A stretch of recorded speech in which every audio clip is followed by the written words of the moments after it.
Bueno, bueno, acá tenemos los compuestos, los heterociclos hexagonales.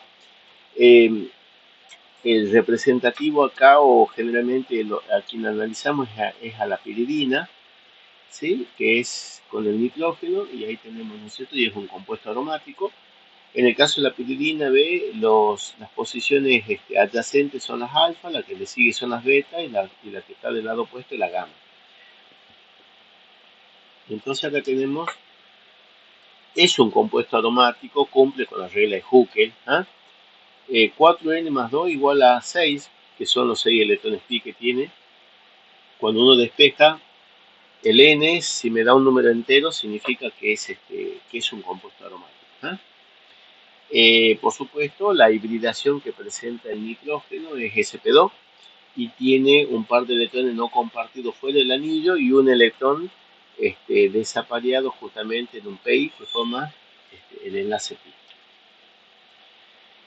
Si nosotros comparado con el pirrol, por ejemplo, con el benceno, o sea, el representativo era el benceno. El benceno era 6 electrones pi para 6 átomos que lo unen. Cuando vimos heterociclo pentagonal, veíamos el pirrol y los heterociclos pentagonales, donde había 6 electrones pi para 5 átomos que lo unen, y a eso se llamaba pi excesivo, ¿no? El pirrol era un pi excesivo. Bueno, en este caso, ¿no es cierto?, donde en la piridina también tenemos 6 electrones pi, pero para 6 átomos que lo unen. Sin embargo, a esto se le llama pi deficiente, porque el nitrógeno le saca densidad electrónica al anillo, y eso lo vamos a ver justamente con los efectos electrónicos, ¿sí? Y lo deja el anillo positivo en las posiciones alfa y gamma, ¿ah? Entonces también es un compuesto polar, polo positivo hacia el anillo, polo negativo hacia el nitrógeno, el momento dipolar es distinto de cero. Y ahí está, ¿ve? El nitrógeno, cuando toma los electrones, queda negativo positivo, y vemos cómo se dispersa la carga positiva en el anillo. Por eso el anillo queda deficiente de electrones, ¿no? Entonces, por eso se lo llama pi deficiente, porque le saca densidad electrónica al anillo, ¿ah? Y eso es lo que pasa justamente con esto, ¿ah? Bien, y ahí tenemos esas estructuras, ¿sí?, de resonancia. En cuanto a algunas propiedades físicas, debido a ese par de electrones no compartidos que tiene el nitrógeno, puede formar enlaces de hidrógeno o puente hidrógeno, pero con el agua, o sea que es algo soluble en agua, siendo miscible en ello, o sea, siendo soluble en el agua. Bueno, también se puede combinar con iones metálicos, ya sea como el tricloruro de aluminio, por ejemplo.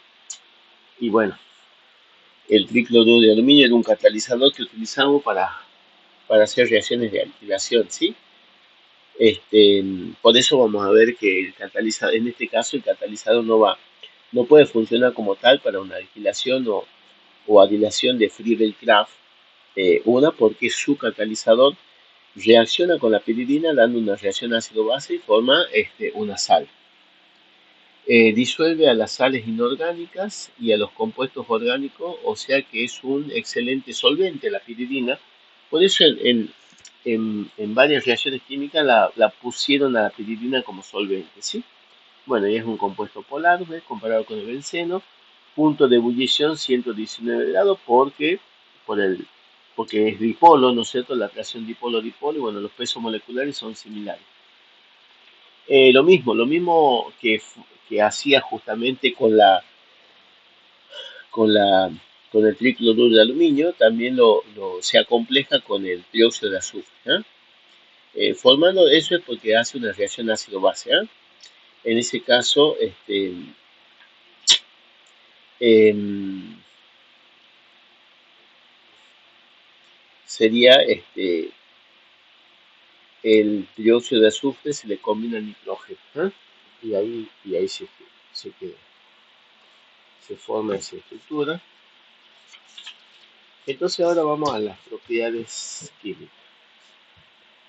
De las propiedades químicas, bueno, lo que es la basicidad. Es más básica que el pirrol, o sea, si se acuerdan, o sea, la basicidad es la capacidad de aceptar protones. Cuando el pirrol aceptaba el protón, se rompía la aromaticidad, ¿no? Por eso era una base débil el pirrol. En cambio, la piridina ya es una base más fuerte que el pirrol porque cuando se le une justamente al nitrógeno, no se rompe la aromaticidad ya que los electrones están en un orbital, los libres en un sp2. Es menos básica que una amina terciaria, ¿no? Porque tiene un par de electrones en un orbital sp2. Por eso también, comparativamente, cuanto mayor es el carácter S, menor es la basicidad, ¿no? Así, por ejemplo, una amina terciaria alifática, que es un sp3, como tiene menor carácter S, más básica que la misma piridina, ¿no es cierto? Que es un sp2 y bueno, y que el grupo ciano o nitrilo, que es un sp. Ahora, cuando nosotros vemos entre la piridina y el pirrol, que los dos son sp2, nada más que la piridina es más básica porque el par de electrones no compartido está en un orbital híbrido. En cambio, el pirrol estaba en el pi, o sea que ahí se rompía la aromaticidad. Y de eso es lo que me está hablando acá. Bueno, ¿cuáles son las reacciones? Reacciones de sustitución.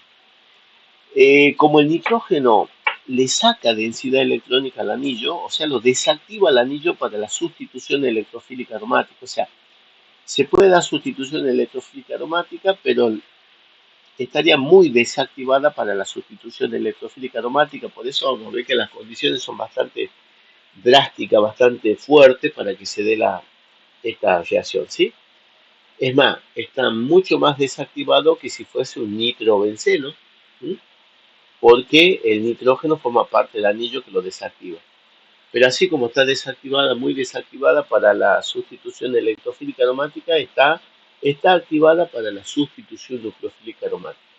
Y está tan activada para la sustitución nucleofílica aromática que no hace falta que tenga un buen grupo saliente, como vimos en otras reacciones, un halógeno, por ejemplo. No, simplemente quien se va es el mismo hidruro, que es un mal grupo saliente, pero porque el anillo está muy activado. Y entonces vamos a ver justamente eso. Orden de reactividad justamente para la sustitución electrofílica aromática. Bueno, lo más reactivo eran los heterociclos pentagonales, lo habíamos visto ayer. El más reactivo era el pirrol más que el furano. Esto lo dejaban negativo al anillo, ¿no? Más que el tiofeno, y esto más que los compuestos del benceno. Esto sería más que el nitrobenceno, y el menos reactivo de todos sería la piridina, ¿ves? O sea que la piridina está muy desactivada para la sustitución electrofílica aromática. Por eso la reacción típica de la piridina va a ser justamente en condiciones drásticas. Ya vamos a ver las condiciones. ¿Sí? La primera reacción que le muestro acá es la propiedad de la piridina como una base. Por eso cuando por ahí veíamos derivados de ácido hace mucho, si uno quería neutralizar el ácido que se formaba, se agregaba, decía, hidróxido de sodio o piridina, ¿ve? Ahí da la reacción ácido-base de la piridina con ácido clorhídrico, me da el cloruro de piridonio, que sería la sal, ¿sí? Esa sería una reacción ácido-base donde vemos la propiedad de la piridina como una base, neutralizando el ácido clorhídrico. Y ahora sí vemos las sustituciones electrofílicas aromáticas. La piridina, como ya les decía, las posiciones alfa y gamma quedan positivas. Imposible encontrar electrones ahí. Por eso acá se orientan las posiciones beta, donde están neutras, y hay una cierta probabilidad de encontrar electrones. Por ejemplo, si queremos hacer la nitración, miren, no nos tenemos que olvidar los 300 grados centígrados en todas las reacciones, ¿no? ¿Por qué? Porque es tan poco reactivo que hay que calentar a altas temperaturas.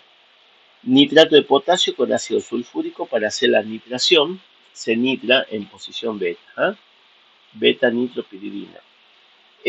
Acá no se usa el ácido nítrico porque a altas temperaturas se descompone, por eso se usa la sal, nitrato de potasio con ácido sulfúrico. También podemos hacer la halogenación, sí, con bromo y ácido sulfúrico como catalizador y calentamiento a 300 grados centígrados. Se broma, ¿no? Se puede mono o dibromar, eso también. No logramos controlar el grado de sustitución. O sea, era tan poco reactivo que cuando calentamos se hace tan inestable que no se logra controlar bien el grado de sustitución. Bueno, y la reacción de Friedrich-Krafft directamente no se lleva a cabo porque vimos nosotros recién que se acomplejaba con el catalizador, ¿no? Con el tricloruro de aluminio, dando una reacción ácido-base, ¿no? Este actúa como la base, el tricloruro de aluminio como ácido, y por eso no se produce la alquilación de Friedrich-Krafft. Bien, ahora vamos a ver las reacciones que sí están muy activadas para la sustitución nucleofílica aromática, ¿sí? Y bueno, y dentro de la sustitución nucleofílica aromática vemos la aminación, que es la reacción de Chichi va bien porque él es el que ideó esta reacción química, es aminación y la alquilación y arilación con compuestos organolíticos. ¿Ah? Nosotros teníamos que las posiciones reactivas, en este caso para la sustitución nucleofílica aromática, son las posiciones alfa y gamma, ¿sí? Pero la alfa está más activada todavía por resonancia y por efecto inductivo del nitrógeno. ¿Sí? Entonces tenemos la reacción de Chichi-Babin, la aminación. Entonces tengo la piridina con amiduro de sodio, ¿sí? Se pone una amina terciaria como solvente y se calienta el reflujo y se me forma una sal, ¿sí? Una sal justamente se libera hidrógeno y por supuesto se neutraliza el medio, ese agregando agua como ácido para que se protone y ahí se obtiene la alfa-aminopiridina. ¿Cómo sería el mecanismo? Bueno, el grupo amino ataca nucleofílicamente, ¿sí? Se forma un complejo sigma aniónico, el cual se estabiliza dispersando la carga negativa en el anillo, ¿eh? Que lo podemos representar con el baberito.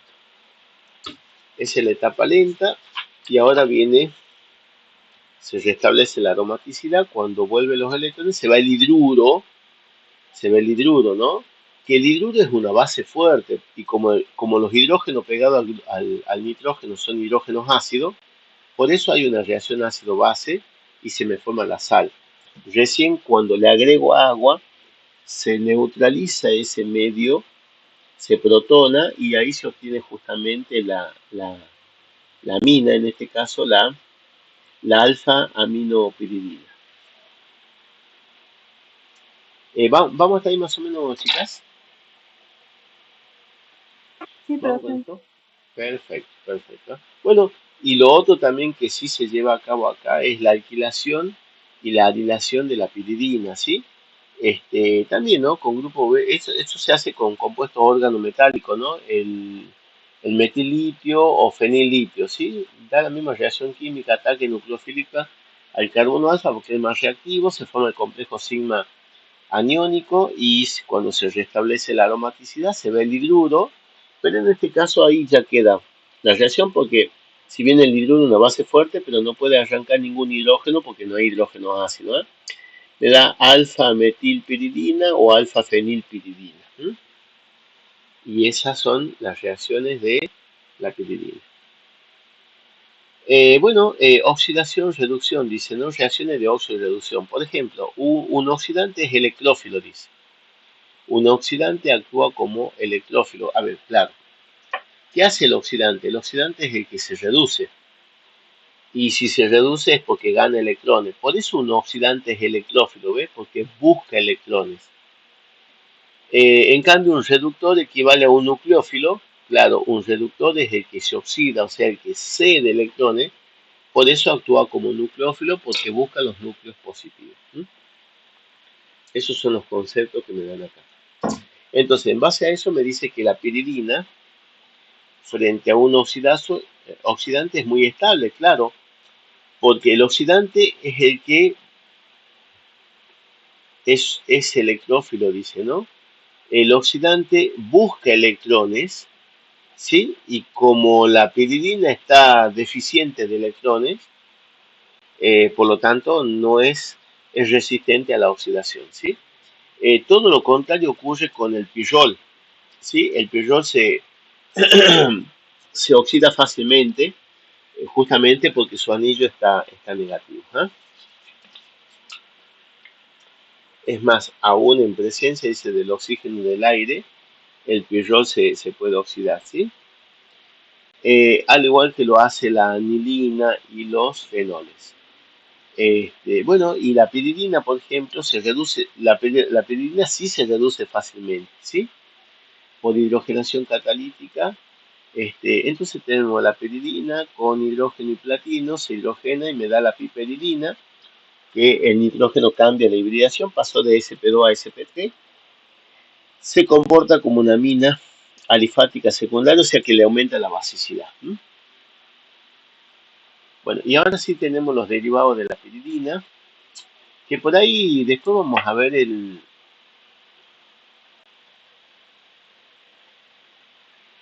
tenemos por ejemplo la picolina, que es con el grupo metilo, ¿no? Se llama alfa picolina, beta picolina, gamma picolina, ¿sí? ¿Se pueden oxidar las picolinas? Sí, se oxidan con agente oxidante, ¿no? Como permanganato, dicromato, ácido nítrico. Se oxidan hasta formar el grupo carboxílico. Me da el ácido picolínico, el ácido isonicotínico y el ácido nicotínico. ¿Ah? Bueno, el ácido nicotínico es importante por las nicotinamidas que se pueden formar, ¿no? El ácido nicotínico y la nicotinamida dice constituyente de la vitamina PP o antipelagra, que es el que protege, por ejemplo, a la piel de justamente de las agresiones, de los ataques del medio ambiente, ¿sí? Del frío, del calor, de la desecación, ¿sí? Lo protege, ¿sí? Se caracteriza, ahora si falta la vitamina PP, se caracteriza, dice, por edemas, eritemas y pigmentación de la zona expuesta a la luz, al sol. También genera traumas nerviosos y digestivos. Y bueno, ¿dónde se encuentra la vitamina PP? En la cáscara de arroz, trigo entero, en el hígado vacuno. ¿Cuál es la estructura de la nicotina, no? O sea, la nicotina es el alcaloide tóxico, es lo que tiene el tabaco, ¿ah? El cigarrillo. Esa es la nicotina.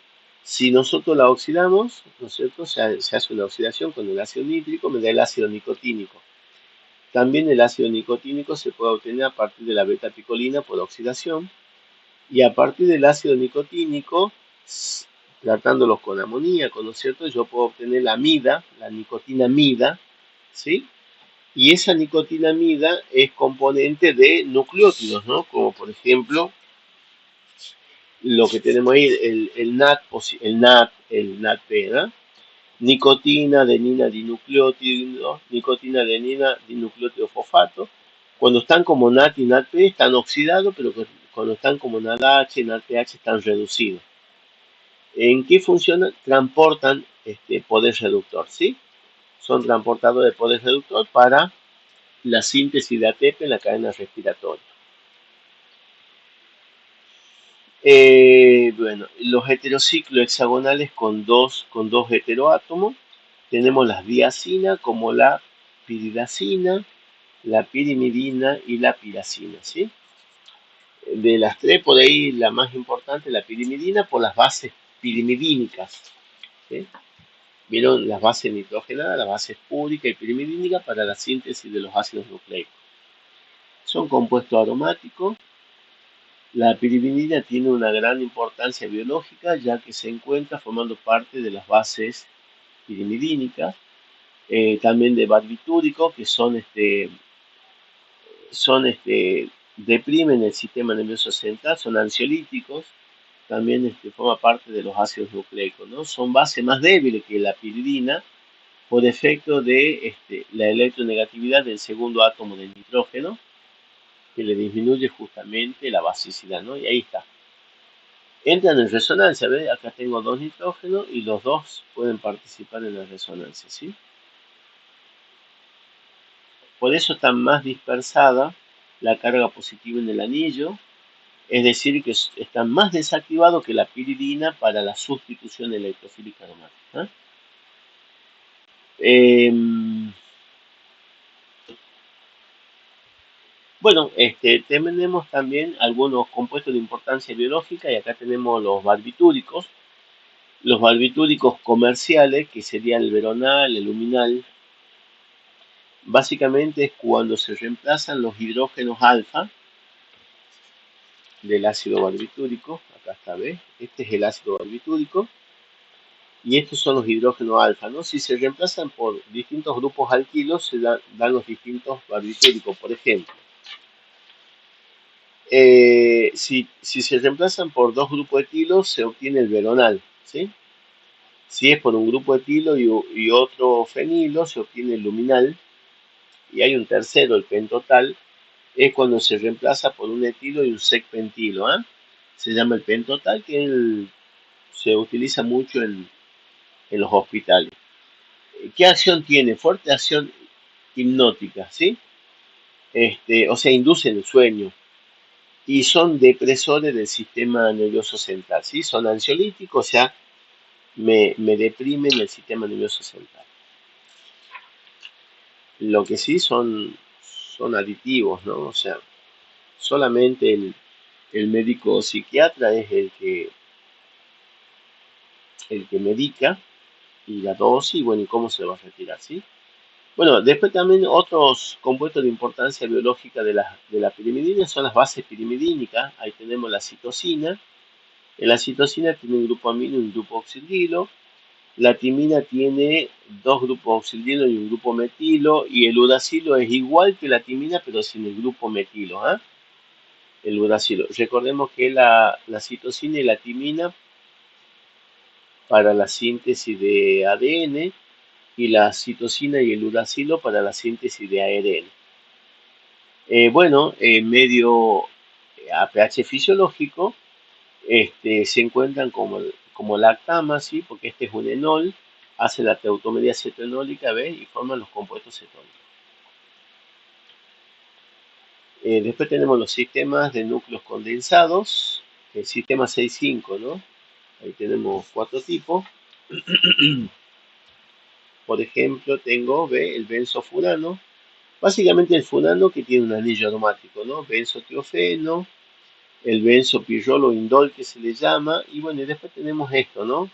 La purina, que sería la asociación de una pirimidina con el imidazol, ¿sí? Esta es la purina y es de las bases púricas, ¿sí?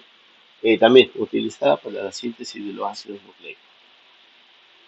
Bueno, el benzopirrolo indol, ¿ah? Tiene propiedades químicas similares al pirrol. Es anfótero, resignifica en medio ácido mineral con calor, o sea, resignifica, es polimeriza y sufre la sustitución electrofílica aromática, ¿no? Pero a diferencia del pirrol, la sustitución electrofílica aromática ocurre en la posición beta y no en la posición alfa, porque el intermediario en la beta dispersa mejor la carga positiva, ¿ves? O sea, si es en alfa, no tiene cómo estabilizarse, pero cuando es en la posición beta, ¿ves? Se estabiliza por resonancia. Derivado del indol tenemos el escatol, que sería el beta-metil indol o escatol que se le llama.